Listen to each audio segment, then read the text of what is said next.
إن الحمد لله نحمده ونستعينه ونستغفره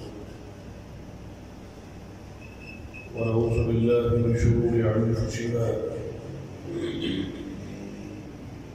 ومن سيئات أعمالنا من يهده الله فلا مضل له ومن يضلل فلا هادي له وأشهد أن لا إله إلا الله وحده لا شريك له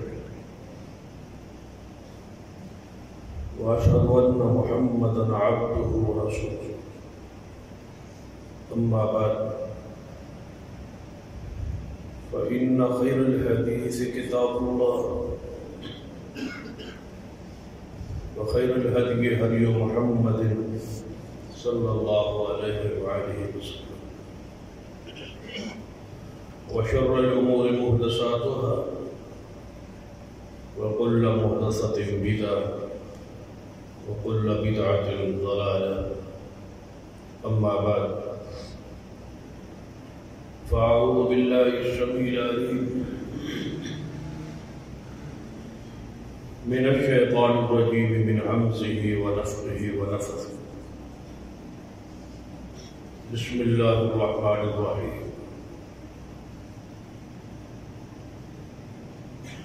ألا إن أولياء الله لا خوف عليهم ولا هم يحزنون الذين آمنوا وكانوا يتقون لهم البشرى في الحياة الدنيا وفي الآخرة لا تبديل لكلمات الله ذلك هو الفوز العظيم رب اشرح لي صدري ويسر لي امري واحلل عقدة من لساني يفقهوا قولي رب زدني علما سبحان ربك رب العزة عما يصفون وسلام على المرسلين والحمد لله رب العالمين. حضرات،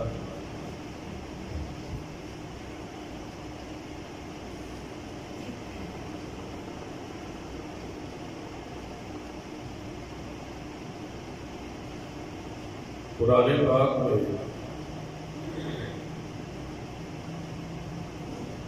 اللہ تبارک و تعالی نے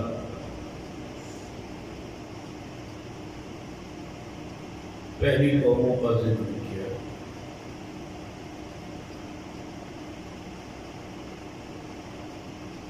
اس میں اچھے اور تابعدار فرمانبردار صالحین کا ذکر بھی ہے اور برے بندوں کا ذکر بھی ہے. جہاں موسیٰ علیہ السلام کے واقعات کا تذکرہ ہوا وہاں فرعون کا کفر اور نافرمانی کا ذکر بھی ہوا. قرآن پاک میں جہاں سیدنا ابراہیم علیہ السلام کا ذکر ہے وہاں ان سے مقابلہ کرنے والے اس دور کے برے حاکم نمرود کا ذکر بھی موجود ہے. دو طرح کے واقعات ہی قرآن میں، اچھے لوگوں کے بھی اور برے لوگوں کے. احادیث کی طرف آئے تو نبی رحمت صلی اللہ علیہ وسلم نے احادیث کے ذریعے وحی کے ذریعے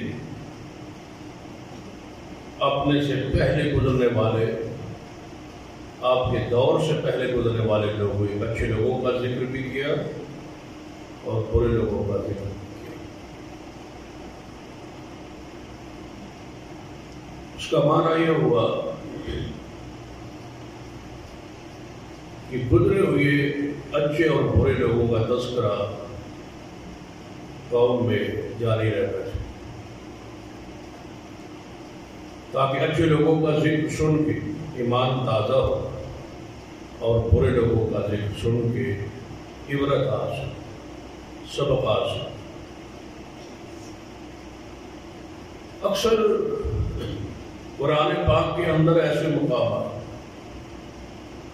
جہاں سے آیات کا آغاز اذا یا وذکر سے ہوتا ہے،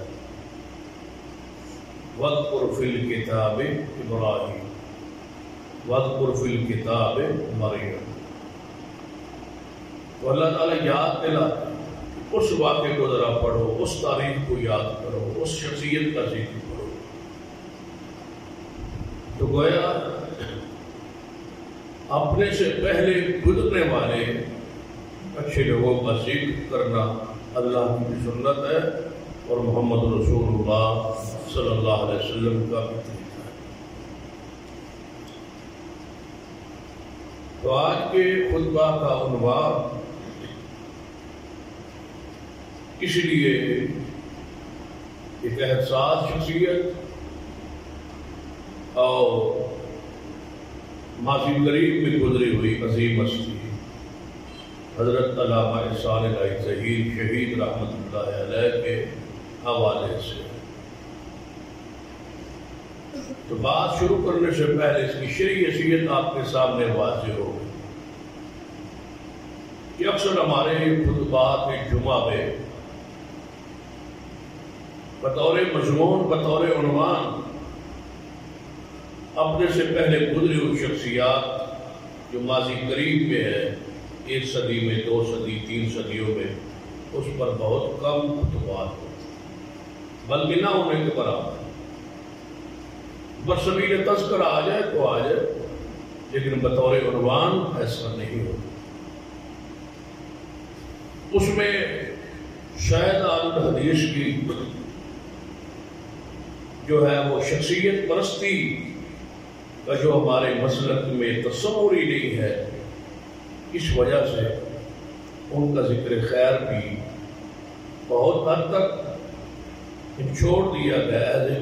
موضوع عنوان کے طور پہ ہم بیان نہیں،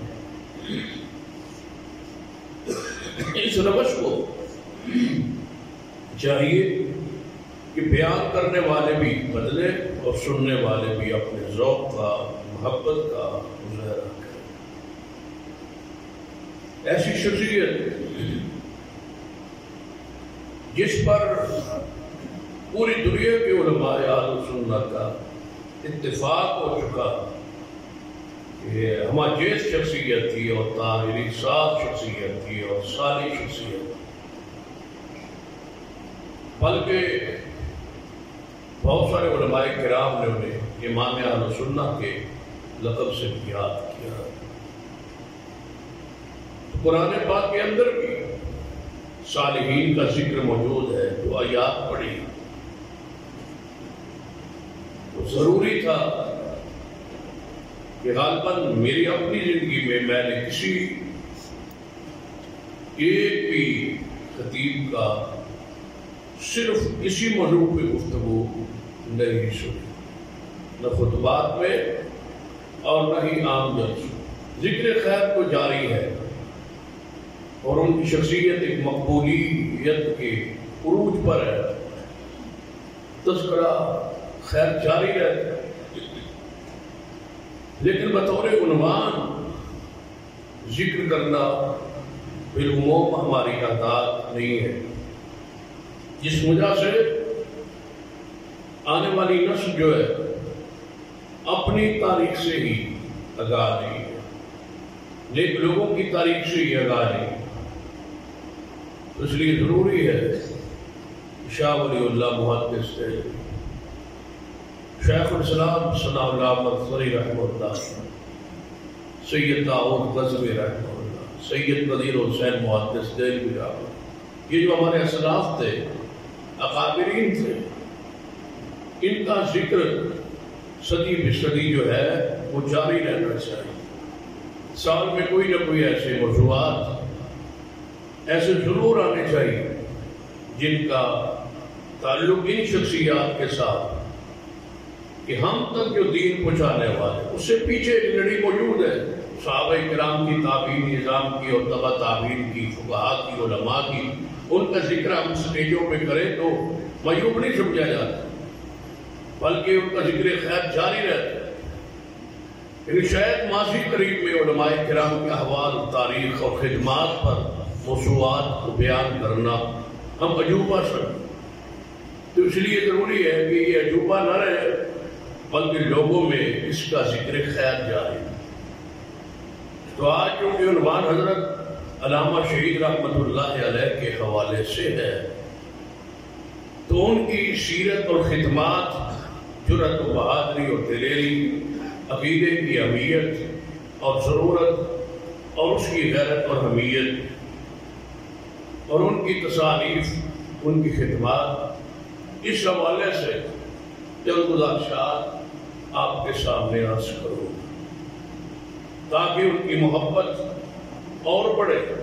رسول رحمت صلی اللہ علیہ وسلم کی حدیث ہے نا کہ جس بندے کے ساتھ اللہ محبت کرے، اللہ آسمانوں پہ جبریل کو بلا کے فرماتا ہے، صحیح بخاری کی ہے حدیث، یا جبریل میں فلاں بندہ، فلاں کا بیٹا جو ہے اس سے محبت کرتا ہوں، اور آپ بھی اس سے محبت کریں، اور پھر آسمانوں پر جتنی مخلوقات بستی ہے، جتنے فرشتے ہیں، ان کا یہ پیغام پہنچا دیجیے۔ جبریل محبت کرتا ہے اور پھر آسمانوں پہ اعلان کرتا ہے کہ اے آسمان پہ رہنے والے فرشتے، فلاں بندے سے جو زمین پہ رہتا ہے اس کے ساتھ اللہ محبت کرتا ہے، اور میں جبریل محبت کرتا ہوں، لہذا آسمان میں کوئی ایسا فرشتہ نہ ہو جو اس سے محبت نہ کرے۔ اس کی محبت آسمانوں میں دھوم مچ جاتی، اس کی محبت۔ صحابہ کرام نے پوچھا یا رسول اللہ صلی اللہ علیہ وسلم، ہمیں کیسے پتہ چلے کہ فلاں بندہ اللہ کے ہاں محبوب ہے، جبریل کے ہاں محبوب ہے، فرشتوں کے ہاں محبوب ہے؟ ہمیں یہ کیسے پتہ چلے کہ فلاں کی محبت آسمانوں پر ہے؟ ہم سے تو دور، آسمان دور ہے، پہلا آسمان دنیا جسے کہا جاتا ہے،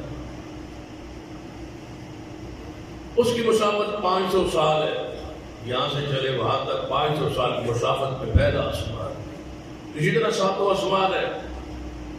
تو لہذا ہمیں کیسے پتہ چلے کہ اس کی محبت آسمان پر ہے؟ رب محبت کرتا ہے، جبریل محبت کرتا ہے، آسمان کے فرشتے محبت کرتے ہیں، تو نبی علیہ السلام نے فرمایا اللہ اس کی محبت زمین پہ اتار دیتا ہے، ہر مومن اس سے محبت کرتا ہے۔ یہ اس حدیث کا تعلق خاص زمانے کے ساتھ نہیں ہے۔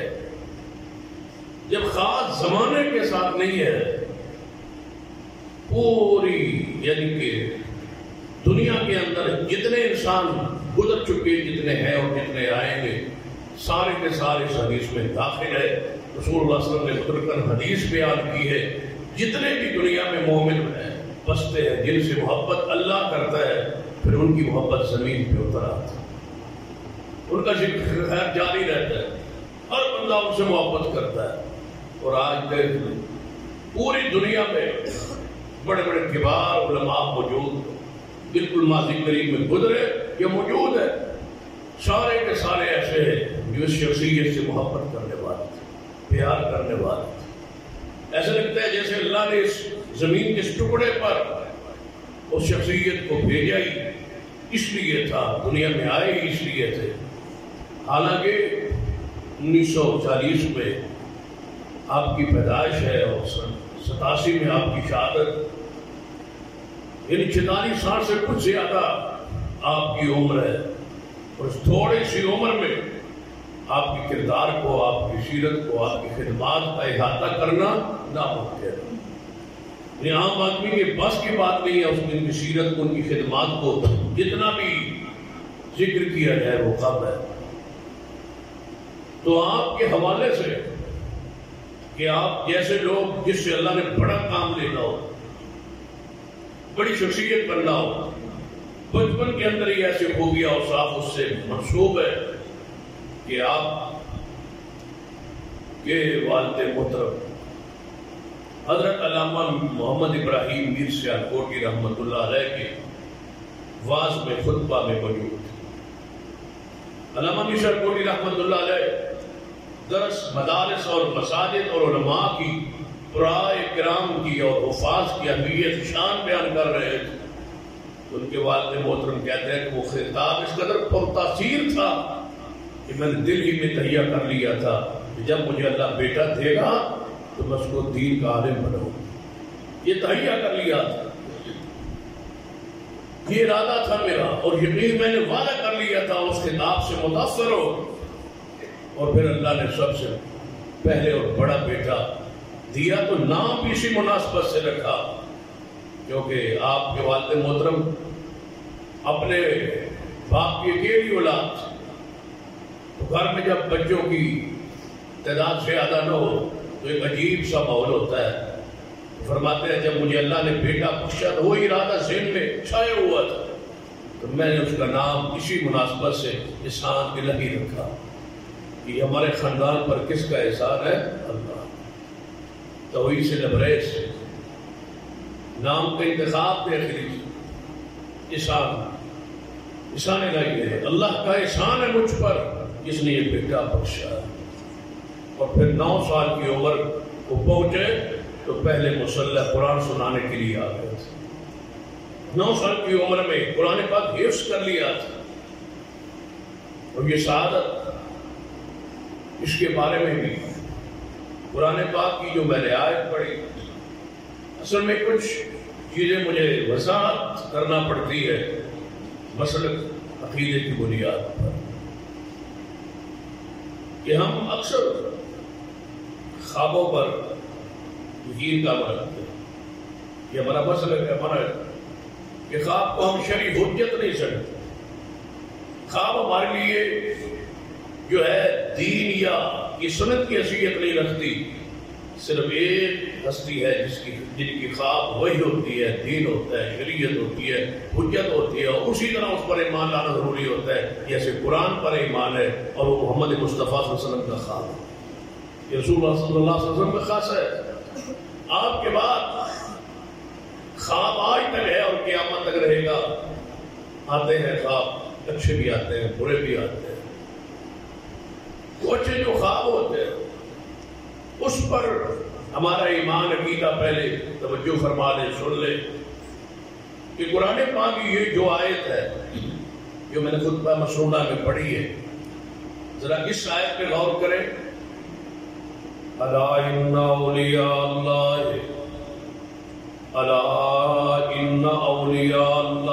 لا خوف علیہم ولا هم يحزنون الذين آمنوا وكانوا يتقون لهم البشرى في الحياة الدنيا وفي الآخرة لا تبديل لكلمات الله ذلك هو الفوز العظيم.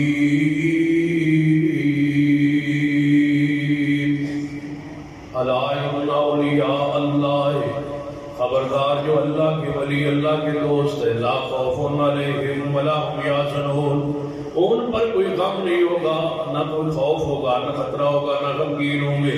الذین آمنوا وکانوا یتقون، کون ہے اولیاء اللہ، کون ہے اللہ کے ولی؟ الا ان اولیاء اللہ لا خوف علیہم ولا هم یحزنون الذین آمنوا وکانوا یتقون، وہ لوگ ہیں ولی جو ہے ایمان والے ہیں اور متقی ہیں، پرہیزگار ہیں.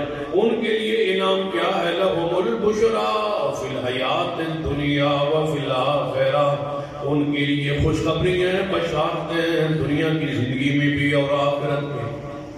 دنیا کی زندگی بھی ان کے لیے بشارت ہے اور آخرت. دنیا کی بشارت کیا ہے؟ لہم البشریٰ فی الحیات الدنیا وفی الآخرہ.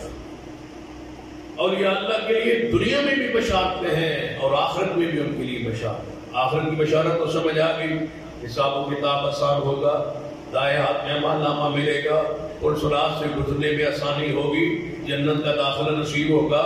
اس کے علاوہ کوئی آخرت کی بشارت ہے؟ یہی بشارت ہے آخرت کی. لیکن قرآن کہتے ہیں لہم البشریٰ فی الحیات الدنیا، دنیا کی زندگی میں بشارتیں. تو دنیا کی زندگی بشارتیں پر صحیح البخاری میں حدیث ہے، سرور کائنات محمد رسول صلی اللہ علیہ وسلم نے ارشاد فرمایا، نبوت میرے بعد ختم ہے، میرے بعد کوئی نبی نہیں آئے، لیکن بشارتیں قائم رہے گی. ایسی واضح حدیث ہے، لہم البشریٰ فی الحیات الدنیا اس آیت مبارکہ کی کس قدر واضح تفسیر ہو رہی ہے. رسول اللہ کیا فرماتے ہیں کہ میرے بعد نبوت ختم ہے، کوئی نبی نہیں آئے گا، لیکن میرے بعد بشارتیں جاری رہے گی. کچھ لوگوں کو میں بشارتیں دیتا تھا کیونکہ اِنَّا أَرْسَلْنَاكَ شَاهِدًا وَمُبَشِّرًا، اللہ نے مجھے بشارتیں دینے والا بنا کے بھیجا تھا. میں بشارتیں دیتا تھا کہ ابو بکر جنت میں جائیں گے، عمر جنت میں جائیں گے، عثمان جنت میں جائیں گے، علی جنت میں جائیں گے. جنت کے یہ حقائق ہیں، پرسرات کی یہ حقائق ہیں، اللہ کے نامات کی یہ صورتیں ہیں. یہ ساری چیزیں میں نے بیان کر دی اللہ کی وحی سے، میں انہیں بشارتیں دے دی. لیکن میرے بعد کوئی نبی نہیں آئے گا نئی بشارت دینے کے لیے، نئی خبر دینے کے لیے، کہ وہ وحی کا سلسلہ ختم ہو چکا ہے. لیکن میرے بعد بشارتیں جاری رہے گی. نبی نہیں آئے گا، وہی نہیں ہوگی، لیکن مبشرات جاری رہے گی. صحابہ نے پوچھا یا رسول اللہ صلی اللہ علیہ وسلم من مبشرات، مبشرات کیا ہیں پھر، وہ بشارتیں کیا ہیں پھر؟ فرمایا الرؤیا الصالحہ، اللہ کسی کو اچھا خواب دکھا دے گا یا اس کے بارے میں کسی اور کو اچھا خواب دکھا دے گا. یہ بشارتیں ہیں. لہذا یہ ذہن میں رکھے کہ غیر نبی کی خواب حجت نہیں ہوتی، دلیل نہیں ہوتی، سند نہیں ہوتی، دین نہیں ہوتی.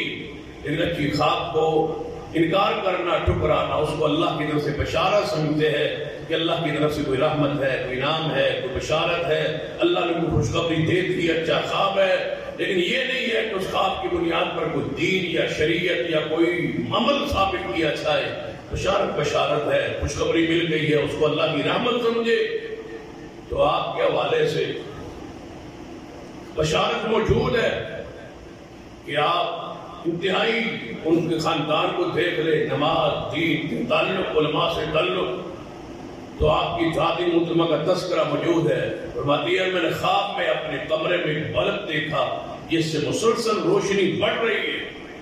مجھے جاگ آئی، میں نے علماء وقت سے رابطہ کیا، پوچھا کہ اس خواب، فرمایا اللہ آپ کے گھر میں ایک ایسا بیٹا دے گا جس کے ذریعے اللہ اسلام کے پھیلاؤ کا، اس بیٹے کو روشنی پھیلانے کا ذریعہ بن جائے. فرمایا اس دن سے مجھے یقین ہو گیا تھا کہ اللہ مجھے ایسا پوتا بخشے گا جس کے ذریعے اللہ اسلام کا کام لے گا، دین کا کام لے گا. اور دین کا کام پھر اللہ نے لیا ہے. فرماتے ہیں جب آپ بچپن میں تھے تو بیماری اس قدر کمزور ہو گئے، لاغر ہو گئے. تو پھر ہوا کیا؟ جب کمزوری میں تھے، بیماری میں تھے، تو بتایا ایسی حالت میں اولاد بڑی دیر بعد ہوئی ہو اور پہلا بیٹا ہو اور بیمار ہو جائے اور کمزوری کی انتہا تک پہنچ جائے، پھر دواؤں پر شرک، بدعت، خرافات جو ہمارے معاشرے میں معروف ہے وہ مشہور ہوتی. عورتیں والے کی برادری کی عورتیں اکٹھی ہو کے کہتی ہیں اب کی بات دم ہوتا کہ آپ اس کو فلاں جو دربار ہے اس پر کھو ہے پانی، وہاں اس کو نہلائیں. مشہور ہے وہاں اس علاقے میں شاہ کوٹ میں کہ یہ کھو ہے جسے پنن کا کھو کہتے ہیں، اس میں اس کو نہلا لیں، بیماری ختم ہو جائے. کوئی عورتیں بچے لے گئی ہے، ٹھیک ہو گئے. ماں کا عقیدہ سنا. اور علامہ سعدی رحمۃ اللہ علیہ اپنے خطبات میں، وعظ میں بھی کہتے تھے ہمیں اس ماں نے لوری دی ہے، ہمیں اس ماں نے چل ہے جس نے کہا تھا. ایک تحریک نظام مصطفیٰ چل رہی تھی نا، تحریک نظام مصطفیٰ میں احتجاج کا سلسلہ جاری تھا، آپ اس کی قیادت کر رہے تھے اور مسالک علماء کی قیادت کر رہے تھے. آگے لکیر کھینچ دی، کہا گیا اس ریڈ لائن کو جو کراس کرے گا اس کو گولی مار دی جائے. تو علامہ صاحب فرما کر جب میں نے پیچھے پلٹ کے دیکھا تو ایک مولانا صاحب جا رہے تھے پیچھے واپس. میں نے آواز دی کہاں جا رہے ہو؟ آگے فوج کھڑی ہے، گولیاں لے کے تان کے کھڑے ہیں بندوقیں. فرمایا ماں سے پوچھ کے نہیں آیا تھا، بغیر ماں کی اجازت کے یہاں مر جاؤں، ایسا نہیں ہو سکتا. میں تو ماں سے پوچھ کے نہیں آیا تھا، میں آگے نہیں جاؤں گا، پلٹ جاؤں گا. علامہ شہید نے اپنے بٹن کھولا، سی بٹن کھول کے آگے بڑھے. فرمایا میں بھی ماں سے اجازت لے کے نہیں آیا تھا، لیکن میری ماں کو کہہ دینا کہ مجھے یقین تھا کہ اگر میں تجھے اللہ کی راہ میں کٹنے کے لیے اجازت مانگتا تو صرف اتنا کہتی، بیٹا دیر کیوں کر دی ہے؟ اجازت مانگنے میں دیر کیوں کر دی ہے؟ جس کے ماں کا اتنا جرأت اور بہادری کا، صرف فرماتے ایک مرتبہ مجھے ماں نے کہا کہ بیٹا آپ کے بچے ہو گئے، بچیاں ہو گئی، اتنی بچیوں کے آپ باپ ہیں اور اپنے دشمن پال رکھے ہیں پورے ملک میں، بچیوں کا خیال کر لیں۔ فرمانے لگے ماں مجھے پڑھایا ہی کیوں تھا؟ جب پڑھایا تھا دین تو پھر مجھے بیان کرنے دے۔ تو ماں نے دعا دی کہ جاؤ آپ اللہ کی راہ میں کام کرو۔ تو فرماتے ہیں میری ماں کو یہ مشورہ دیا عورتوں نے، اور یہ سبق اپنے گھروں میں اپنی بہنوں بیٹیوں کو سنایا کریں۔ یہ ہماری مائیں تھی، یہ ہمارا کردار تھا، یہ ہمارے آبا تھے، یہ ہمارے بزرگ تھے، اتنے عقیدے میں ہم پختہ تھے۔ آج دوبارہ وہی تمام پرستی ہمارے گھروں میں چھا رہی ہے۔ ان کی سیرت، ان کے یہ کردار جو ہے اپنے لیے، اپنے گھروں میں، اپنے وجود میں اس کو نفاذ بھی کی کوشش کرے۔ ماں نے کیا کہا، اس کو میں کھو پہ لے کے جا کے غسل دوں، اس سے بہتر ہے میرا بیٹا مر جائے، یہ گوارا ہے، لیکن اللہ کے علاوہ کسی سے مدد مانگنا مجھے گوارا نہیں۔ ہمارا یہ عقیدہ ہے، ہمارا یہ مرض ہے۔ پھر ماں کا یہ عقیدہ اور نظریہ آگے اولاد کیوں نہ پختہ ہو، اور پھر پتہ کتنے پختہ تھے۔ خود لکھتے فرماتے ہیں کہ میں وزیر آباد کے علاقے میں سنائی، بہت عجیب ہے اور بڑا نفاذ ہے، بڑی اچھی دوائی دیتا ہے۔ فرماتے ہیں میں وہاں ساتھیوں کے ساتھ چلا گیا اور اصرار کیا کہ آپ اپنی خوراک، اپنے معاملات ذرا اس کو ضبط چیک کیوں کروائے۔ فرماتے میں گیا، اس نے دوائی لے جانے کے بعد اٹھنے لگے تو اس نے اپنا کچھ پڑھا لکھا تھا، وہ حکیم تھا، اس نے کچھ لٹریچر حوالے کر دیا، کہتے ہیں یہ میرا لٹریچر ہے، اس کو بھی ذرا پڑھے۔ بعض ڈاکٹرز، بعض حکیم، بعض لوگ ایسے ہوتے ہیں جو اپنے مذہب کی، اپنے عقیدے کی، اپنے معاملات کی تبلیغ کرتے ہیں خاموش طریقے سے۔ جس طرح بہت سارے لوگ ہیں جو ربوہ میں جاتے ہیں مرزائیوں کے پاس علاج کے، مرزائیوں کا اسپتال ہے، علاج کے لیے بہت سارے لوگ جاتے ہیں، یہاں سے بھی جاتے ہیں۔ ہماری جماعت کے بھی کچھ لوگ ہیں جو علاج کروا کے آئے ہیں، اور پھر وہ کہتے ہیں وہ اخلاق سے اس کو درس بھی ہوتا ہے، پھر وہاں اخلاق کا مظاہرہ بھی ہوتا ہے، اور واپس آ کے وہ لوگ کہتے ہیں میں نے خود سنے جی ہونا کافر علی کوئی گل نہیں، وہ تو بالکل چنگے اخلاق اینا چنگا مسلمانوں نالوں چنگے۔ اب بتاؤ مرزائی وہ کہہ رہا ہے یہ مسلمانوں سے چنگے ہے، بہتر ہے، بتاؤ اس کے اندر کوئی ایمان والی بات رہ گئی؟ وہ تو ٹریننگ یافتہ ہے مذہب کے لیے، عقیدے کے لیے، اپنے مذہب کو پھیلانے کے لیے، اچھے اخلاق اچھے بول کے، وہ تو ایک پوری این جی او کا ایک حصہ ہے، وہ ان کا تو پورا ایک مشن ہے۔ چند بندے انہوں نے آگے کھڑے کی اور جی وہ بڑے میٹھے ہیں، جی وہ اخلاق والے ہیں، جن کے نبی میں، جن کا جھوٹے نبی میں اخلاق کا ایک لفظ بھی نہیں تھا، تم ان کو کیسے اخلاق والے کہتے ہیں؟ وہ کسی مشن میں ہے، کسی پروگرام میں ہے، وہ مٹھاس دکھا کے تمہارے ایمان کو، عقیدے کو برباد کرنا چاہتے ہیں، مرزائی بنانا چاہتے ہیں۔ مرزے کو پڑھو، اس کے اخلاق کو۔ ایک مرتبہ اس نے لعنت ڈالنے کو ہی ایک کتاب میں 1000 مرتبہ لعنت لعنت لعنت لکھتا لکھتا تھکا نہیں ہے بدبخت، اتنا میٹھا تھا زبان، لعنت لکھ رہا ہے تھکا نہیں ہے، ایک دفعہ لعنت ہو گئی، اتنا بھی کیا جا سکتا تھی 1000 بار لعنت، لیکن اس نے 1000 بار لعنت لکھی۔ اس کے بعد اخلاقی کو پڑھے مرزے قادیانی، لیکن ہم کہتے ہیں جو بڑے اخلاق ہے مسلمانوں چنگے، مسلمانوں چنگے نہیں، تو اسے بہتر ہے جو ذلیل ان کی تعریف کر رہا ہے، تو اسے وہ بہتر ہے۔ تو اپنے اخلاق، اپنے کردار معاملات پہ ذرا غور کیجیے۔ ایسے لوگوں سے جو ریڈیو پہ، دکانوں پہ بیٹھ کے اپنے مذہب کو، اپنے عقیدے کو، اپنی سوچ کو، نظریے کو جناب رواج دے رہے، پھیلا رہے کسی نہ کسی طریقے سے، لبادہ اور ہوتا ہے، اندر اور ہوتا ہے، ظاہر پر اخلاق ہوتا ہے، اندر گند بھرا ہوا۔ مجھے قادیانی کیا لکھا تھا کہ سیدہ فاطمہ کو زہرا کی گود میں میں کئی مرتبہ خواب میں سویا نہ ہوں۔ یہ اخلاق ہے، اتنا بدبخت انسان تو ذل و ایمان سے اس بات کو نکالے۔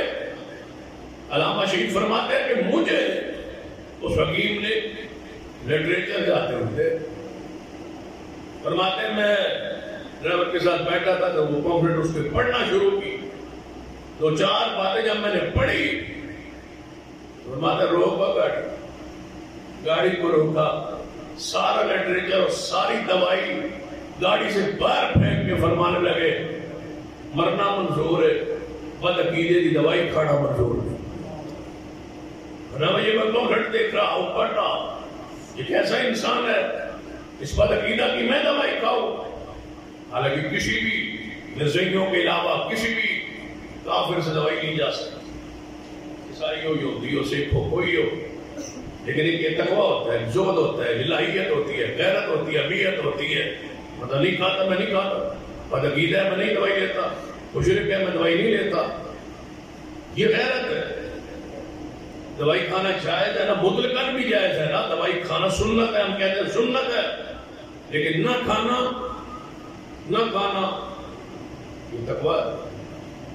بخاری کی حدیث ہے، رسول اللہ فرماتے ہیں بغیر حساب کے میری امت کے جو لوگ جنت میں جائیں گے ان میں ایک شخص وہ بھی ہوگا جس نے کبھی دوائی نہیں کھائی ہوگی، جس نے کہا ہوگا مجھے دوائی ٹھیک ہے، سنت ہے، جائز ہے، مشروع ہے، دی جا سکتی ہے، لیکن میں نہیں کھاتا اس لیے کہ اللہ ہی دینے والا ہے شفا، اس نے بیماری بغیر دوائی کے دے دی ہے، تو بغیر دوائی کی شفا دینے پر بھی قادر ہے۔ اللہ اس توکل کی بنیاد پر اس کو بغیر حساب کے جنت کا داخلہ عطا کرتا ہے۔ توکل بھی ایک ہوتا ہے، یہ اوپر درجہ ہے، یہ عام آدمی والا نہیں گزرتا۔ ہمیں تو انگلی میں درد ہو، سر میں درد ہو، گولیاں کھا لیتے ہیں، ہم سے تو برداشت نہیں ہوتا۔ یہ اہل تقویٰ کی باتیں یہاں ہم تک پہنچنا ہمارے لیے مشکل، اور پھینک دی دوائی میں نہیں کھاتا۔ عقیدے کی حالت، عقیدے کی غیرت، حمیت، آج ہم نے کہا یہی ہے وہ بات جو انہوں نے سکھائی تھی، یہی ہے وہ ان کے احساس، شخصیت، جو انہوں نے مسلک اور منہج اور عقیدے، توحید اور سنت کی غیرت سے کلائی، ان کی پڑھ کے لکھتے ہیں کہ ہم عراق کے دورے پر صدر سلام ہوتا تھا، اس نے دعوت دی اور عراق کے دورے پہ مختلف مسالک کے علماء جا، نام اگر آپ کو سنا دو،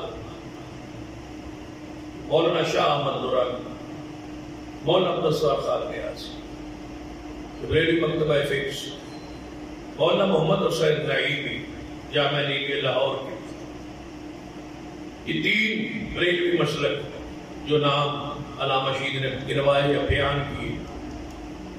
دیوان مکتبہ فکر میں مولانا سید عبدالقادر آزاد، جن کا بیٹا آج عبدالخبیر آزاد جو ہے شاہی مسجد کا، بادشاہی مسجد کا امام ہے اور رویت العال کمیٹی کا نیا چیئرمین ہے، ان کے والد سید عبدالقادر آزاد، جنہیں امام السلاطین کہا جاتا ہے پاکستان میں، بادشاہوں کا امام، کیونکہ جب پہلی اسلامی سربراہی کانفرنس ہوئی پوری دنیا کے بادشاہ اس جگہ پہ اکٹھے ہوئے تو ان کو جماعت سید عبدالقادر آزاد نے کروائی تھی۔ اس وجہ سے وہ امام السلاطین کا، بادشاہوں کا امام، سارے بادشاہ جس کے اسلامی ممالک کے سارے بادشاہوں نے اس کے پیچھے نماز پڑھی، وہ بھی ساتھ۔ علامہ شہید فرماتے ہیں کہ ہماری فلائٹ کہاں سے تھی؟ کراچی سے، اکثر انٹرنیشنل فلائٹ ہے، اس وقت کراچی جانا پڑا، فرمان سارے کراچی اکٹھے ہو، جماعت غرباء اہل حدیث کے امام ہے عبدالرحمان سلفی، اللہ انہیں لمبی زندگی اور صحت پر زندگی بخشے، بیماری میں ہے اس وقت، بڑھاپے میں ہے، فرماتے ہیں انہوں نے میری پورے گروپ کی، پورے وفد کی دعوت، سارے ہم اکٹھے وہاں ایئرپورٹ پہ جانا تھا، دعوت ان کے پاس تھی، سارے چلے، جب دعوت کھا بیٹھ امام عبدالرحمان صاحب فرمانے لگے بھائی درس بھی دو گے؟ علامہ صاحب سے کہیں گے آپ درس بھی دیں گے، روٹی ہماری کھائی ہے نا تو درس بھی دینا ہے، مزاج میں ہنستے ہوئے پیار سے، محبت سے، عقیدت سے آپ نے درس دینا۔ فرمانے کے اتنے سارے علماء ہیں، ہم تو درس بھائی نہیں دیں گے، کہتے ہیں بس دینا ہے، چاہے آپ نے چاہے کوئی ساتھی دے، درس ضرور ہونا ہے۔ تو علامہ صاحب فرماتے ہیں میں نے مسجد ہماری اہل حدیث کی دعوت ہماری طرف بریلوی اور دیوبندی علماء بھی تھے، تو میں نے ادب احترام کا تقاضا، اکرام کا تقاضا، میں نے کہا مولانا شاہ احمد نورانی صاحب سے کہ درس آج آپ دیں گے ہماری سے۔ شاہ نورانی صاحب فرمانے لگے بھائی نہیں، جہاں احسان نہیں جی رہا ہے میں تو کوئی درس نہیں دیتا، اور مسجد بھی آپ کی ہے، میں نے وہ آپ بھی پڑھ لیا، میں نہیں درس دیتا مزاج میں رات میں۔ انہوں نے کہا پھر آپ کے مسئلے کے مفتی محمد حسین نعیمی صاحب یہ درس دیں، انہوں نے کہا میں بھی نہیں دیتا۔ علامہ صاحب فرماتے ہیں میں نے کہا سید عبد القادر آزاد صاحب یہ امام الصلاطین ہے، بادشاہوں کے امام ہے، آج ہمیں بھی یہ جو ہے درس ہے۔ فرماتے ہیں کہ جب میں نے انہیں کہا تو انہوں نے کہا بھائی میں بھی لاہور کا ہوں، آپ بھی لاہور کے ہیں، میں تو نہیں درس دوں گا، آپ ہی درس ہے۔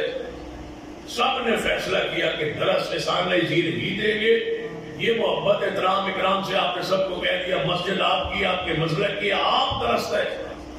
علامہ صاحب فرماتے ہیں پھر میں مسلک بیان کروں گا، یہ غیرت ہے، یہ عبیت۔ فرمایا پھر میں اپنا مسلک بیان کروں گا، جو آپ کریں کریں۔ علامہ صاحب فرماتے تقریر شروع کی، کرتے کرتے درس دیتے دیتے فرمان لگے آج ہم بغداد جا رہے ہیں، آج ہم سارے بغداد جا رہے ہیں، اور ہم پیر عبد القادر جیلانی کے شہر میں جا رہے ہیں، جہاں پیر عبد القادر جیلانی کی قبر ہے وہاں جا رہے ہیں۔ یہ سارے مہمان ہیں اور جا رہے ہیں عراق کے دورے پر، بغداد کی دعوت پر، صدام کی دعوت پر ہم جا رہے ہیں۔ آج بغداد کے شہر میں جا رہے ہیں، اس پیر کے شہر میں جا رہے ہیں جس نے ان کو گمراہ کیا ہے، ان کو نورانی صاحب نے عادی صاحب نعیمی صاحب فرمایا ان کو گمراہ لکھا ہے، یہ بیچارے میرے ساتھ جا رہے ہیں اس پیر کے شہر میں جس نے ان کو گمراہ لکھا ہے۔ فرمانے لگے پھر کامل کام پیر مجھے بنا دیتے، میں کوئی تمہارا خیال نہیں رکھ لیتا، تمہارے پیر نے تو تمہارا خیال نہیں رکھا، یار بھی ان کی دیتے ہو نا، تو انہیں تو تمہیں گمراہ لکھا ہے۔ جب تقریر ختم ہوئی آگے بڑی پیاری بات، خطاب ختم ہوا، چاہے کہیں اور پھری تھی، وہ بھیرا سے تعلق رکھتے تھے، حاجی سعید کراچی ریشم والے مشہور تھے، تعلق ان کا سکو تھا بھیرا سے تھا، وہاں ہی جا گئے کراچی میں الدیس ہوئے، بہت بڑے تاجر تھے، چاہے ان کے پاس تھے۔ فرماتے ہیں وہاں میں جب پہنچا سارا وفد، تو جب وہاں چائے پی لی تو مولانا عبداللہ ناصر رحمانی صاحب اٹھے اور فرمانے لگے ہمارے مہمان علامہ صاحب ہیں، سارے مسالے علماء ہیں، ہمیں کوئی نصیحت کر، ہمیں کوئی نصیحت فرما دے۔ علامہ صاحب فرماتے ہیں رحمانی صاحب بس نصیحت ہو گئی ہے، ایک ہی نصیحت میری یاد رکھنا، کبھی تقریر نہ کرنا جس میں مسلک اہل حدیث کا بیان نہ ہو۔ یہ علامہ شہید کی غیرت اہمیت ہے۔ ہمارا تو چھوٹا سا منصب، دکان، تجارت، کاروبار، معاملات کو چل پڑے، ہم تو نام نہیں لیتے توحید کا، سنت کا، شریعت کا، کہ انگام خراب نہ ہو، پتہ نہ چل جائے یہ دکان کس کی ہے۔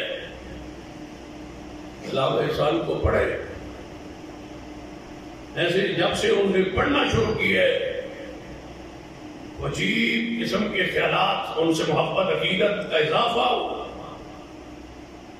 فرماتے ہیں میں نے خطبہ مینار پاکستان کی عید کا خطبہ دیتے تھے، آج سن کے بیٹھے تھے، فرمایا وہاں خطبہ تھا، میرا پہلا خطبہ جب تھا وہاں، اس سے پہلے سید ظہور غزنوی رحمۃ اللہ علیہ دیتے تھے۔ لوگوں نے کہا بڑا سیاسی ماحول ہے، ظہور غزنوی رحمۃ اللہ کا خطبہ معروف تھا، بڑا اجتماع ہوتا تھا، آج یہ نوجوان آئے ہیں تو کسی اور بڑے کو، تجربہ کار بزرگ کو خطبہ دینا چاہیے تھا، علیہ نشو کو۔ علامہ شہید جو کہ ان کی مسجد کے وارث تھے، خطیب تھے، ان کی مسجد ان کی موت کے بعد فرمایا میرا حق ہے خطبہ، آپ پریشان کیوں ہوتے ہیں؟ بڑے بڑے وفود ہیں سیاسی کہ وہاں خطبہ جو ہے کوئی منجا ہوا پرانا بزرگ تھے.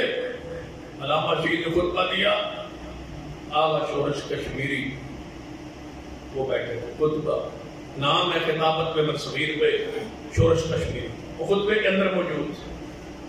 جب خطبہ ختم ہوا، عید کی نماز ہوئی، مکمل ہوئی، خطبہ ختم ہوا، شورش کشمیری اٹھے اور جا کے سینے سے لگا کے کہا احسان مجھے برصغیر کا بڑا خطیب کہا جاتا ہے، لیکن اگر آج کے بعد تو کوئی بھی تقریر نہ کرے، تیری ایک ہی تقریر نے تجھے برصغیر کے بڑے خطیبوں میں شامل کر دیا. پھر ساتھ کہا علامہ شہید لکھتے ہیں ایک دفعہ میرے پاس آ گیا شورش اور آگے نا مجھے تھپکی دیتے ہوئے کہا ایک نصیحت کرنے آیا ہو اور یہ بات آپ کے سننے والی ہے اور پلے باندھنے والی ہے. شورش کشمیری ہے، نام ہے خطابت میں، شعلہ بیانی میں، شعلہ نوائی میں، تاریخی اہمیت شخصیت ہے جن کے خطاب کو سننے کے لیے لوگ لاکھوں میں اکٹھے ہوتے تھے. وہ علامہ شہید کے گھر میں تشریف لائے اور فرمانے لگے علامہ احسان صاحب ایک بات کہنے آیا ہوں، صرف ایک بات. وہ بات سنے، فرمایا تم بڑے لیڈر ہو گئے ہو، سیاسی عہدہ مقام حیثیت ہے تمہاری بات سنی جاتی ہے، تم شعلہ نوائی پہ مجھ سے آگے بڑھ گئے ہو، بڑے مقام ہے تمہارا، لیکن ایک نصیحت کرنے آیا ہو. فرمایا وہ نصیحت کون سی ہے؟ فرمایا رفع یدین اور آمین کے چکر سے نکل آؤ. یہ جو رفع یدین آمین کرتے ہو نا، چھوٹے چھوٹے مسئلے بیان کرتے ہو سٹیجوں پہ، اس سے نکلو، چھوڑو. یہ چھوٹے مولویوں کے مسئلے ہیں، یہ عامی آدمی جو واحد خطیب ہے نچلے درجے کی، یہ ان کے کام ہے. آپ سیاست میں، خطابت میں آپ ایک مقام ہے، لہذا آپ رفع یدین آمین کے مسئلے چھوڑو.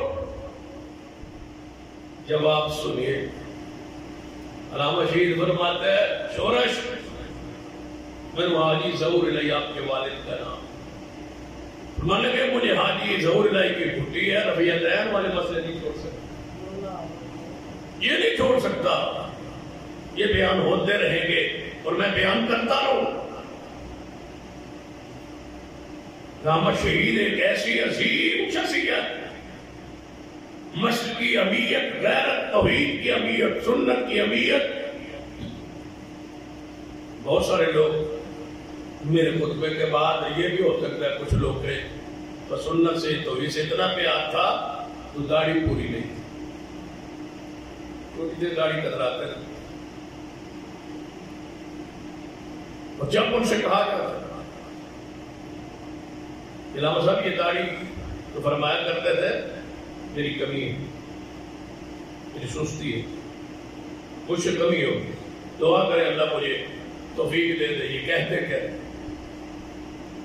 جب شہادت 23 مارچ 87 کو جب دھماکہ ہوا، اس سے پہلے اس بات کا خود ان کا بیٹا ابتسام گواہ ہے. فرماتے ہیں بابا کی داڑھی اور شیو کرنے کے لیے، سیٹ کرنے کے لیے، داڑھی تراج کرنے کے لیے حجام گھر آتا، گھر آیا تو داڑھی کی سیٹنگ کرا گئے، ساتھ کرا رہے، کہہ رہے بیٹا ابتسام سن لو، یہ آخری ہے، آج کے بعد میں نے رسول اللہ کی سنت کو نہیں کٹوا. ان دنیا سے گئے تو اس حالت میں اس گناہ سے بھی توبہ کر. ان کا بیٹا ابتسام نے ایک بڑی پیاری بات باتیں ہیں کہ ہم ایک فورم پہ اکٹھے تھے، بہت سارے مثال علی رحمۃ اللہ علیہ کے حوالے سے کوئی پروگرام کرنا تھا، کسی حال میں مشورہ ہو، تو فرماتے ہیں کہ بہت بڑے اسکالر نے مجھے دیکھ کے کہا یار تیرا ابا تو بڑی سیٹنگ کراتا سی، تو ہے وہ داڑھی بڑھائی، آپ ہی سیٹنگ کروا لے. فرمانے لگے ہم باپ کی بات نہیں مانتے، ہم رسول اللہ کی بات مانتے۔ پہلے بھی یار ایک تو تسی بھابی پیون بھی نیچے چھڑ دے۔ فرمانے لگے باپ سے محبت اتنی میں کرتا ہوں شاید ملک میں کوئی نہ کرتا ہوں اپنے باپ سے، جہاں ادب کرتا ہوں احترام، لیکن سن لے جب رسول اللہ کی بات آ جائے تو پھر کسی کے قول عمل کی کوئی حیثیت نہیں ہے۔ علامہ شہید رحمت اللہ علیہ حضرت تصانیف کی ان کی کتب کی روشنی میں دیکھی۔ آج لوگ کتابیں لکھتے ہیں، پھر کتابیں لکھ کے بھی اندر جتنی بھی سب تو بار نام اتنا پیارا رکھتے ہیں ہر بندہ پڑھ لے پریشان اور ڈر نہ جائے، اوپر نام ایسا لکھیے میٹھے میٹھے، اندر جو بھی ہو بار نام ایسا ہو۔ علامہ جی کی ساری کتابیں پڑھ لے، جو اندر ہے نام بھی وہی، جس کا رد کیا ہے کھلے انداز میں کیا ہے۔ آپ کی کتاب ذرا پڑھے، الشیعہ والسنہ، عربی زبان، آج تو اردو میں مل جائے، ترجمہ مل جاتا، جس میں اہل سنت اور اہل تشیع کا فرق والے ہیں۔ اہل سنت کون ہوتے ہیں؟ شیعہ حضرات کیا ہوتے ہیں، ان کا فرق کیا ہے؟ آپ کی ساری کتابوں کا موضوع جو ہے بنیادی طور پر فرق ہے، فرق کے موضوع پہ ساری کتابیں فرق کے موضوع پر۔ الشیعہ والسنہ، شیعہ اور اہل سنت میں فرق، الشیعہ واہل بیت، شیعہ اور اہل بیت میں فرق۔ جو کہتے ہیں کہ ہم اہل بیت سے محبت کرتے ہیں، وضاحت کی ہے کہ نہیں، اہل بیت کی توہین و گستاخی کا تصور بھی یہاں موجود ہے۔ الشیعہ والقرآن، شیعہ اور قرآن میں فرق، یہ قرآن کو نہیں مانتے، پوری طرح محفوظ قرآن کو نہیں مانتے۔ اور اب آپ کے لیے سمجھنا بھی آسان ہے، انڈیا کی عدالت میں یہ چند دنوں کی بات ہے، ابھی حال میں سوشل میڈیا پہ یہ بات چل رہی ہے۔ انڈیا کی عدالت میں ایک رافضی نے درخواست دائر کی ہے کہ قرآن پاک میں 126 آیات جو ہے یہ بنائی گئی ہے، داخل ان کو نکالا جائے۔ یہ چل رہا ہے۔ علامہ شیخ نے کب سے لکھ دیا، شیعہ والقرآن، الشیعہ والتشیع، یہ آپ کی 5ویں کتاب ہے اس مذہب پر۔ اندر رد کس کا ہے؟ شیعہ کا۔ بار نام کیا ہے؟ شیعہ، ٹھیک، رد کیا دلائل سے۔ اور آپ کی چھٹی کتاب کسی عنوان پر الاسماعیلیہ، اسماعیلی مذہب، آپ کے ہاں ہے نا اسماعیلی، شہر میں ہے نا اسماعیلی، سرافہ بازار بھرا ہوا ہے نا اسماعیلیوں سے، آپ تو مسلمان ہی سکتے ہیں نا۔ یہ الگ مذہب ہے، یہ شیعہ سے گھٹا ہوا جدا کوئی مذہب ہے۔ ان کے 7 امام ہوتے، کبھی تفصیل سے اسماعیلیوں پر جمعہ پڑا ہوا انشاءاللہ۔ ان کے سارے عقائد، سارے نظریات آپ کے سامنے رکھے۔ میرے خیال میں آج تک سرگودا میں کسی خطیب نے اسماعیلیوں پر ایک لفظ بھی کبھی نہیں کہا، جمعہ نہیں پڑھا، تعارف بھی نہیں کرا کہ یہ ہیں کیا، بلا ان کا عقائد کیا ہے، نظریات کیا ہے، یہ چاہتے کیا ہے، ان کے کہاں کا ادارے اور کیا ہے، یہ تفصیل انشاءاللہ کبھی قریب میں بیان کروں۔ اس اسماعیلیہ کرا تھا، اسماعیلیہ کے نام سے کیا ہے۔ اور جب یہ کتاب چھپنے لگی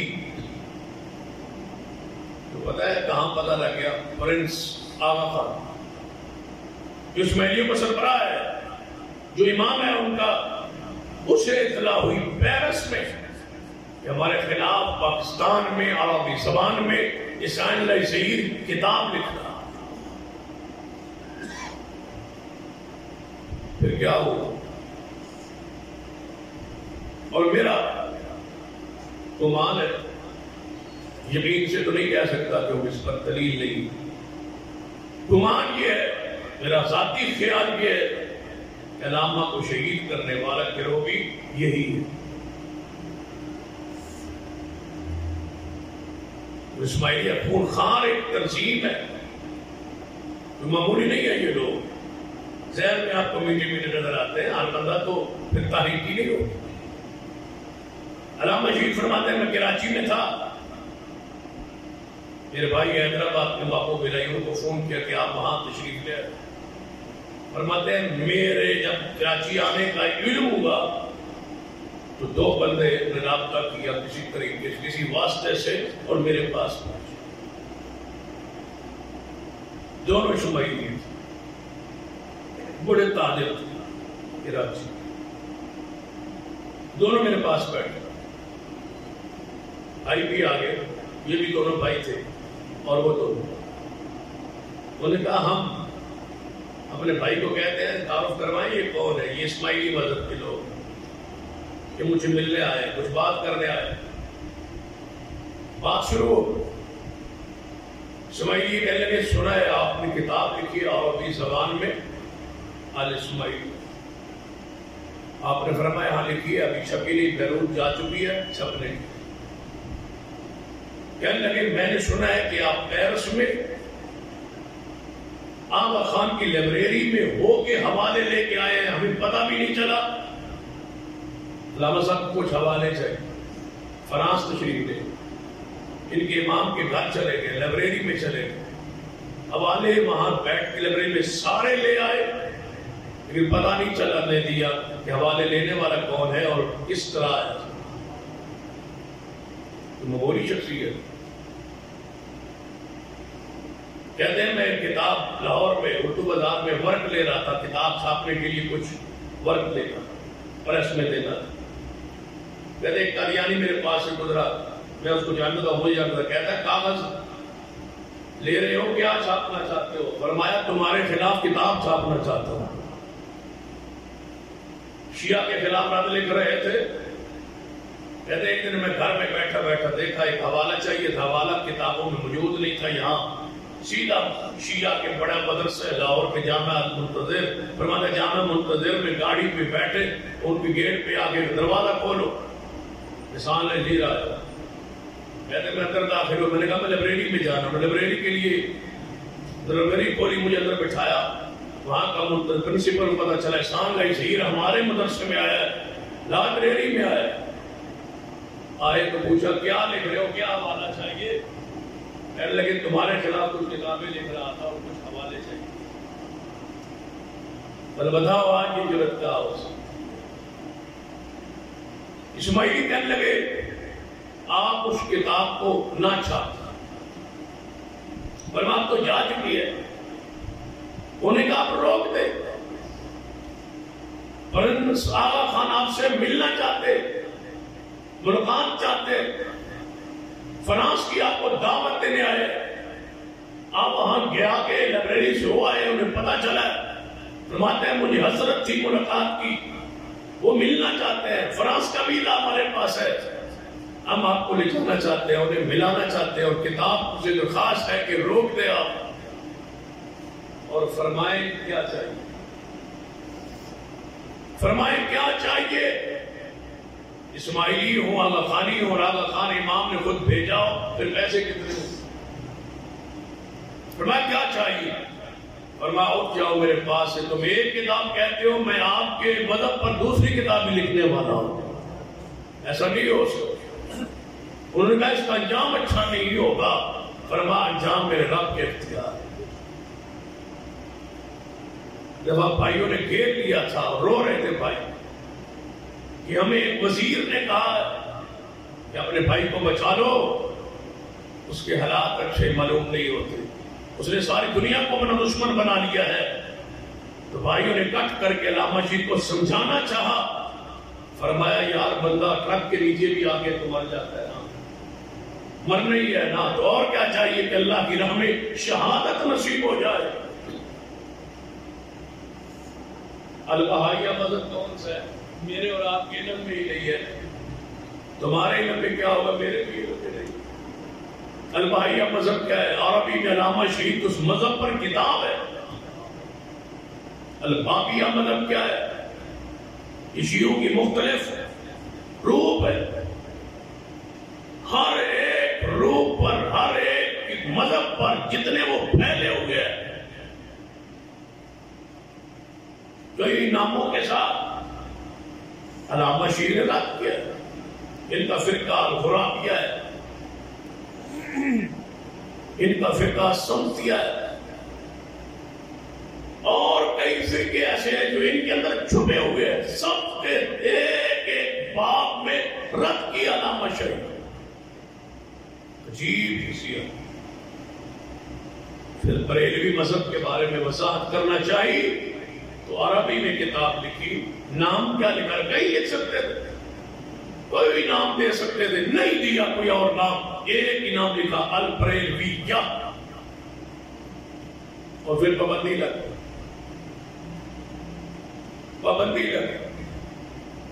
شہباز شریف صاحب آج کل جیل میں ہیں، اس وقت یہ باہر ہوتے تھے، انہوں نے وزیر اعلیٰ سارے مولوی اکٹھے ہو گئے، ان کے پاس کیا پریمیوں کے کہ یہ علامہ سائنس جو ہے نا، اس نے ہمارے خلاف کتاب لکھی۔ شہباز شریف نے پتا کیا تھا؟ کہنے لگا تم اس کا جواب لکھو، میں تمہیں حلوہ کو لکھو نا جواب، حلوے کی پیشکش کے باوجود جواب نہیں لکھ پاتے، پابندی لگی۔ شہباز شریف اس وقت وزیر اعلیٰ تھا جب ان کتاب پر پابندی لگی نا، کیا کہا تھا تقریر،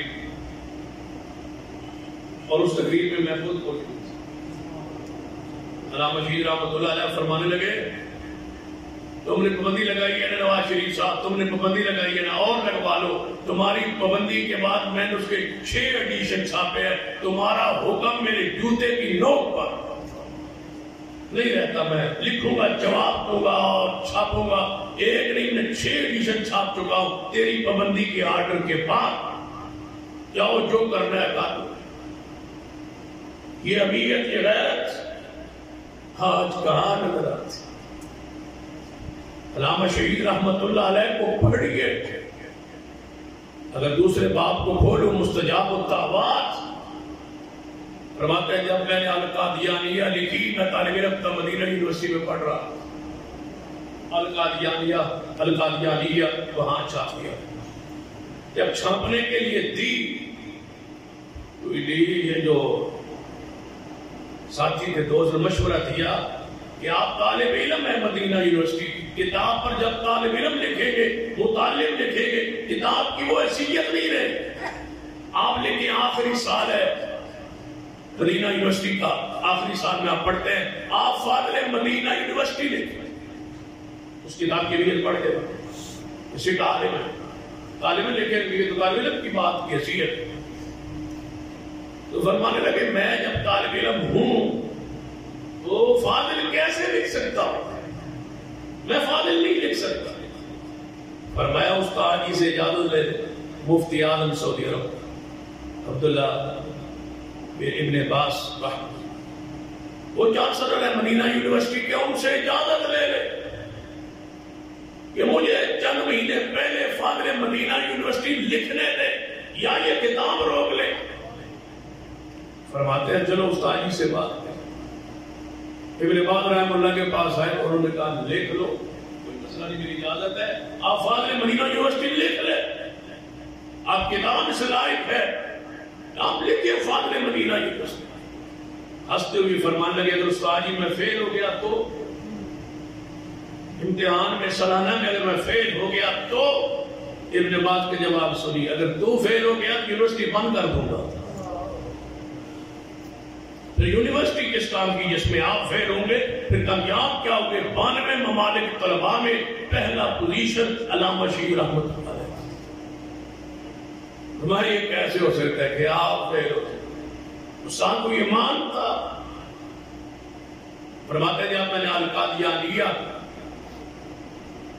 آخری باب لکھا اور آخری سطور لکھی، کرسی میز پر میں سامنے میز تھا، کرسی میں بیٹھا تھا اور لکھ رہا تھا، کتاب کو مکمل کیا، نیند کا غلبہ ہوا اور میں وہی سو گیا اور خواب میں مجھے رسول اللہ علامہ شریف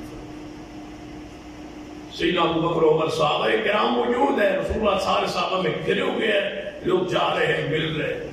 فرماتے ہیں جب میں ملنے کے لیے آگے ہوا، آپ کی زیارت کی دیدار کیا اور ملنے لگا تو گھر والوں نے فجر کی اذان کا وقت ہو گیا تھا، جگہ میں نے عالیہ کو کہا کس وقت تو جگایا ہے؟ جب میں رسول اللہ کے پاس بیٹھا۔ ابن باز رحمہ اللہ کے پاس آئے، یہ خواب مجھے آیا ہے، فرمایا تجھے مبارک ہو، تیری کتاب القادیانیہ رسول اللہ نے اس کو پسند فرما لیا۔ مستجاب الدعوات کی بات کرو۔ فرماتے ہیں ہسپتال میں تھا، پتری تشخیص ہوئی مدینہ، کل آپریشن ہو، آپریشن کے لیے اسپتال میں داخل ہوا۔ کہتے ہیں عصر کے بعد جب اسپتال میں چھٹی ہوئی، وہاں سے چند ساتھیوں سے ملاقات کر کے نکلا، چوری چھپے نکلا اسپتال سے، یہاں سے ٹیکسی لی، سیدھا بیت اللہ میں احرام باندھا، رات فرماتے عمرہ کیا، دعا کی، یا اللہ تو آپریشن کے بغیر شفا نہیں دے سکتا۔ فرماتے صبح واپس پلٹا، اسپتال میں آ کے لیٹا تو ڈاکٹروں نے، اللہ نے میری پتھری کو ایسے ہی سہل کر دیا بغیر آپریشن۔ مستجاب الدعوات کی بات کرو۔ ملتان کے ایک جج سے حکومت نے پابندی لگائی کہ آپ یہاں تقریر نہیں کر سکتے۔ ڈی سی کو فون کیا، کل میں آ رہا ہوں، تقریر آپ کے دروازے پر ہوگی۔ پھر پہنچے، قریب ہی ایک مدرسہ تھا، بڑا معروف نام ہے ان کا، پچھلے دنوں وزیر بھی ہو رہے، سب زادے تھے، سید آتے تھے، ان کے باپ کا مدرسہ تھا۔ انہوں نے لاؤڈ سپیکر لگا دیا حکومت نے، یہاں شور کرے تاکہ بات سمجھنا ہے۔ علامہ شہید بد سے اور فرمایا مولوی صاحب سن لو، قیامت کو آیا، ختم نبوت کا جلسہ ہے نا، تم نے شور برپا کرنے کے لاؤڈ سپیکر لگا دیا ہے، تم بھی آنا قیامت والے دن اور میں بھی آؤں، تم کہنا کہ میں حکمرانوں کے بوٹ پالش کر کے آیا، اور میں کہوں گا یا اللہ شہادت کی چادر میں اپنے وجود کو لپیٹ کے آیا ہوں۔ اللہ نے شہادت بخشی ہے، جو جملہ تھا وہ جملہ پورا ہوا۔ مستجاب الدعوات تھے اور کمال کیا تھا۔ آخری جو بات شہادت کے حوالے سے،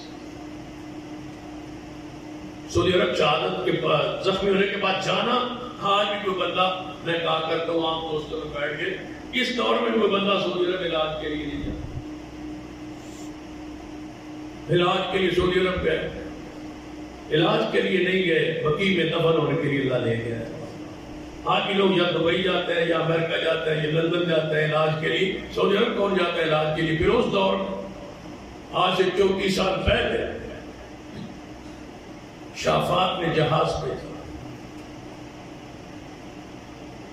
زخمی ہوئے، اور ایک بات جو میں پہلے بھی، شاہ فیصل جو بادشاہ تھے سعودی عرب، آپ جیل میں تھے، یا جیل سے رہائی ملی، باہر بھائی آئے اور نے کہا یہ شاہ فیصل کا خط آیا۔ شاہ فیصل کا خط پڑھا لکھا تھا، احسان تم ہماری یونیورسٹی کے بہترین لائق ترین شاگرد ہو، تمہاری کتاب القادیانیہ فلاں ملک میں گئی ہے، اور وہاں کے لاکھوں نے، کئی بہت سارے افراد نے، خاندانوں نے، جن کی تعداد لاکھوں میں پہنچ چکی ہے، قادیانیت کو چھوڑ دیا ہے، اسلام کو قبول کر لیا ہے، اور میری طرف سے آفر ہے کہ آپ اس کے 6 لاکھ نسخے چھپا کر ہمیں بھیجیں تاکہ ہم پوری دنیا میں تقسیم کریں۔ علامہ شہید کی کتابیں آج کی سعودی عرب کی یونیورسٹیوں میں شامل نصاب۔ عربوں کو کیا پتا تھا شیعہ اور ایران کا عزائم کیا ہے؟ یہ علامہ شہید نے بتایا۔ صدام کیا جانتا تھا کہ ایران کے عزائم کیا ہے؟ علامہ شہید نے بتلایا۔ عالمی پوری عہد کے، اس عہد کے، اس دور کے جتنے فتن تھے، پوری طرح کا اور باطل فرق اور فرقے اور رد پر ان کی کتابیں اور ان کا لٹریچر، ان کے خطبات موجود ہیں۔ شافات رحمہ اللہ نے سپیشل جہاز علامہ شہید کے لیے آفر، عراق سے بھی جا رہا ہے، صدام نے بھیجا، سعودی عرب سے اسپیشل یاد آیا کہ آپ ادھر تشریف ایمبولینس انہوں نے بھیجی کہ آپ جہاں تشریف علاج کے آپ ہوش میں تھے. پوچھا گیا سعودی عرب سے آفر آئی ہے, جہاز آ گیا ہے, صدام کی آفر ہے, وہاں سے بھی یاد آیا ہے. فرمایا مجھے سعودی عرب دے, سعودی عرب دے. 29 مارچ کو یہاں سے آپ روانہ ہو. رات کے وقت ریاض پہنچ, سیدھا ملٹری اسپتال میں لے جایا اور فجر کی نماز سے پہلے ڈاکٹروں نے آپ کی ٹانگ کاٹنے کا فیصلہ. جہاں ڈاکٹر کہتے رہتے تھے فرمایا نہیں ٹانگ نہیں کٹواؤں گا. دھماکہ اتنا شدید تھا کہ پوری انسائٹ آپ کی مفلوج ہو چکی تھی, اور جس کے پھر مخالف تھے. ایک کرنل آیا ہسپتال میں, جنرل ضیاء مرد مومن نے بھیجا گلدستہ پھولوں کا لے کر. بتلایا گیا ضیاء کی طرف سے نمائندہ کرنل آیا اور وہ ملنا چاہتا. کہا آنے دو. جب آیا تو پھولوں کا گلدستہ اس نے پیش کیا. علامہ شہید نے پکڑا اور ساتھ والے کو کہا اس کو باہر پھینک دو, اور کرنل سے کہا ضیاء کو کہہ دینا قیامت والے دن باتیں ہوں. تمہیں جو کیا اچھا نہیں کیا, فیصلے قیامت والے دن ہوں گے. میں گلدستے پھولوں کے وقت نہیں لیا کرتا. بے نظیر آ گئی اسپتال, پیغام بھیجا میں بیمار پرسی کے لیے آنا چاہتی ہوں اندر. جواب آیا وہابیوں کا بیٹا ہوں, غیر محرم عورت کے اندر آنے کی کیا ضرورت, وہی سے آپ کی بیمار پرسی ہوگی, اندر آنے کی کیا ضرورت ہے. نہیں میرے جرأت, یہ حمیت, یہ غیرت. وہاں پہنچا, ٹانگ کو کاٹ دیا. فجر کی اذانیں ہو رہی تھی کہ جام شہادت میں ہو چکی. فوت ہونے کے بعد, شہادت کے رتبے پر فیض ہونے کے بعد پوچھا گیا ان کے بھائی ڈاکٹر فضل اللہ حفیظ اللہ سے کہ کیا کرنا ہے. جہاز اسی طرح واپس میت کو لے کے لاہور جانے کے لیے تیار ہے, یہاں ریاض میں دفن کرنا چاہو تو تمہاری مرضی ہے. ڈاکٹر فضل اللہ صاحب نے اپنی ماں کو فون, علامہ شہید کی ماں پاکستان میں, کہ ماں فون کیا موت کی اطلاع دے. وہ پہلے گھر کہہ چکی تھی مجھے خواب میں ایسا منظر احسان لذیذ ملا ہے. کہتا ہے ایک میری ٹانگ سیالکوٹ میں ہے اور دوسری ٹانگ مدینے میں ہے. ماں کیا کروں؟ کہتی ہے مجھے جاگ آ گئی, اور کہتی ہے لگتا ہے میرا بیٹا شہید ہو گیا. ادھر سے فون آیا. جب ڈاکٹر فضل اللہ صاحب نے فون کیا آپ کے برادر محترم نے صرف اتنی بات کی ماں سے بات کروا دیں. جب ماں نے ریسیور کو ہاتھ میں لیا فرمایا لگتا ہے میرا بیٹا شہید ہو گیا. فرمایا ہاں شہید. فرمایا حکومت کہتی ہے پاکستان لایا جائے یا ریاض میں دفن کیا جائے. فرمایا میرا بیٹا مدینے سے محبت کرنے والا تھا, اس کو مدینے میں بقیع میں دفن کر. یہاں سے پھر جہاز پورے خاندان کو لے کے وہاں پہنچے, اور یہ سعودی تاریخ کا انوکھا وقت. شاہ عبداللہ ریاض میں مرا ہے, وہی فوت ہوا ہے, وہی دفن ہوا ہے. جہاں فوت ہوتا ہے وہی دفن ہوتا ہے, بادشاہ کیوں نہ ہو. یہ اکیلا نامہ ہے اس کی میت پوری سعودی تاریخ میں پہلی مرتبہ جہاز پہ اٹھائی گئی ریاض سے رسول اللہ کے قبرستان میں دفن کرنے کے لیے. وہاں جنازہ پڑا. ریاض مدینہ میں جنازہ لایا گیا, اعلان ہوا میڈیا پر علامہ احسان علی ظہیر امام اہل سنہ شہید ہو گئے. ان کا جنازہ دوبارہ مسجد نبوی میں ہوگا. دنیا ایسے آ رہی تھی جیسے کوئی اتباع ہو. جنازہ مغرب کے وقت مدینہ طیبہ میں پہنچا. امام مدینہ نے جنازہ پڑھایا, اور جب جنازہ پڑھایا پھر کندھا دیا میت. لوگوں نے کہا امام صاحب آج تک آپ جنازہ پڑھا کے کبھی رکے نہیں, کندھا کیوں دیا ہے؟ فرمایا اس لیے کہ ہم سارے یتیم ہیں. یہ ایک عالم نہیں, یہ امام اہل سنت تھا. یہ ایک پورے تاریخ سال احساس شخصیت تھی. عرب کے جوان روتے تھے اور کہتے تھے ہم یتیم ہو گئے کہ ہمارا یہ قائد جس نے عالمگیر اور سوچ کے ساتھ اور سننا کے امام اور سوچ کے تھے، آج دنیا میں حکمران بھی ہیں، قائدین بھی ہیں، سب کچھ ہے، لیکن عالمی سوچ رکھنے والا اور سننا کے لیے، اہل اسلام کے لیے پوری دنیا میں فقدان ہے. ہر کوئی اپنے ملک اپنے ٹکڑے کے بارے میں سوچتا ہے. انسان وہ شخصیت تھی جو نے پوری دنیا میں اہل سنت کا غلبہ چاہا اور رفض کا رد کیا اور سامنے کھڑے ہو گئے. اور پھر پتہ ہے اس سخت راستے سے گزرنے کا انجام شہادت ہوتا ہے. اور پھر آخری بات جو سنا رہا تھا، دیوبند مکتبہ فکر کے بڑے عالم گزرے سید عبد المجید ندیم، وہ خود اس بات کے راوی فرماتے ہیں کہ میں نے مسجد نبوی میں بیٹھا تھا، عصر کی یا غالباً فجر کی کا ذکر کیا، نماز کے بعد علامہ صاحب نے مجھے دیکھا، فرمایا شادی آؤ بقیع کے قبرستان چلتے. فرماتے ہیں بقیع میں داخل ہوئے، سیدنا عثمان کی قبر کے قریب امام مالک کی قبر تھی، وہاں علامہ صاحب اور میں کھڑے ہو گئے. بس علامہ صاحب کیا تھے، اپنی کیفیت میں ایسے چلے گئے، رو پڑے تھاڑے مار کے، کہتے ہیں یا اللہ تیرے نبی کے یہاں 10,000 کے قریب یہاں صحابہ دفن ہیں، یا اللہ یہاں تیرے نبی کے صحابہ دفن ہیں بقیع میں، اور بڑا کھلا ہے قبرستان، ایک مرلہ سے کم جگہ احسان علیہ جھیل کے لیے یہاں نہیں مل سکتی، یا اللہ مجھے یہاں جگہ دے دے، یہاں دفن کے لیے جگہ دے دے. بقیع کا قبرستان بہت پڑ گیا، نیا آگے ساتھ شامل کر لیا گیا رقبہ. آج صحابہ کے جہاں دفن ہے وہاں کوئی دفن نئی میت نہیں ہوتی، نئے آگے بڑے ہوئے قبرستان میں دفن ہوتی ہے. اس پوری صدی میں جو رسول اللہ کے صحابہ کے درمیان قبر بنی ہے وہ صرف اکیلے سال جیل کی بنی. اٹھایا گیا میت کو بقیع میں لایا دفن کیا.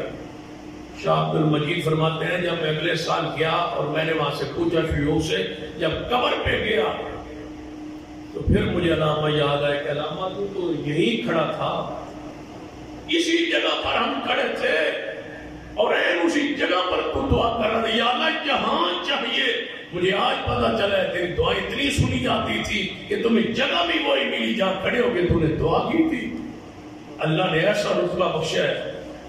اور اسی پر علماء نے لکھا ہے کہ قیامت والے دن جب رسول اللہ کی قبر پاک سب سے پہلے کھولی جائے گی، پھر ابو بکر و عمر کی، یہ تینوں یہ شخصیات بقیع کی طرف بڑھیں گے. بقیع والے اٹھیں گے تو سب سے پہلے صحابہ کرام اٹھیں گے، اور صحابہ کرام کی معیت میں اللہ انہیں اٹھنے کا شرف نصیب کرے. یہ رتبہ یہ مقام بلند جسے ملا اللہ مجھے اور آپ کو توفیق عطا فرمائے کہ ہم ان کی مشن کو آگے بڑھائیں. اقول قولی ھذا واستغفر اللہ لی ولکم ولسائر المسلمین وآخر دعوانا الحمد للہ.